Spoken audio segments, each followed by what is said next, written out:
أعوذ بالله من الشيطان الرجيم. بسم الله الرحمن الرحيم. إياك نعبد وإياك نستعين. أقم الصلاة لدلوك الشمس إلى غسق الليل وقرآن الفجر إن قرآن الفجر كان مشهودا ومن الليل فتهجد به نافلة لك عسى أن يبعثك ربك مقاما محمودا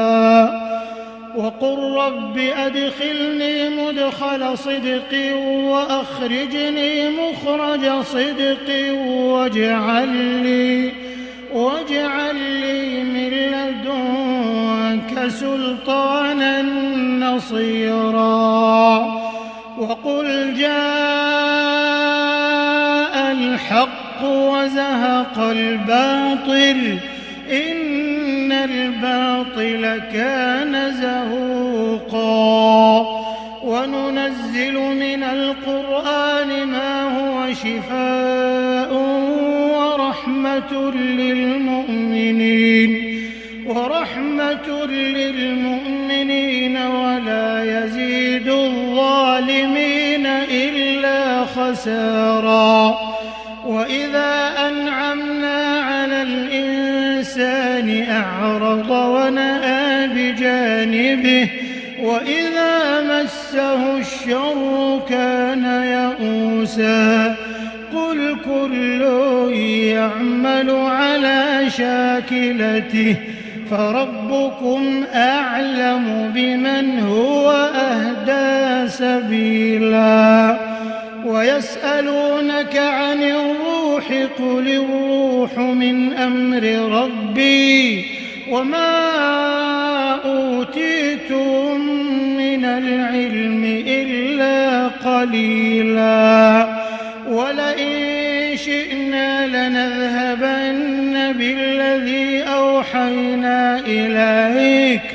ثم لا تجد لك به علينا وكيلا إلا رحمة من ربك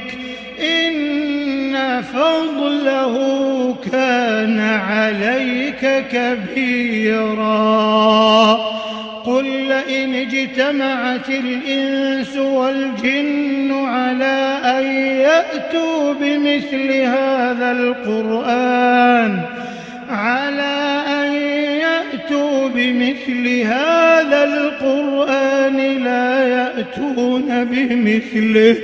لا يأتون بمثله ولو كان بعضهم لبعض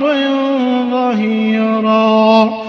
ولقد صرفنا للناس في هذا القرآن من كل مثل فأبى أكثر الناس إلا كفورا ولقد صرفنا للناس في هذا القرآن من كل مثل فأبى أكثر الناس إلا كفورا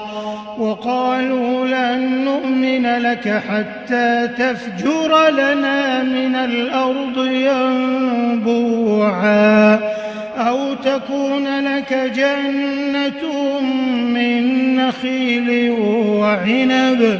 وعنب فتفجر الأنهار خلالها تفجيرا أو تسقط السماء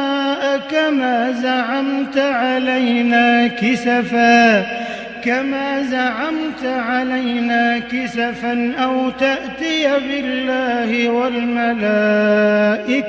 قبيلا أو يكون لك بيت من زخرف أو ترقى في السماء وترقى في السماء ولن نؤمن لرقيك حتى تنزل علينا كتابا نقرأه قل سبحان ربي هل كنت إلا بشرا رسولا وما منع الناس أن يؤمنوا إذ جاءهم الهدى إلا أن قالوا أبعث الله بشرا رسولا قل لو كان في الأرض ملائكة يمشون مطمئنين لنزلنا عليهم من السماء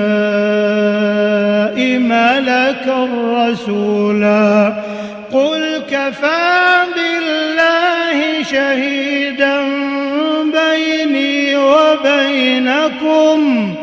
إنه كان بعباده خبيرا بصيرا.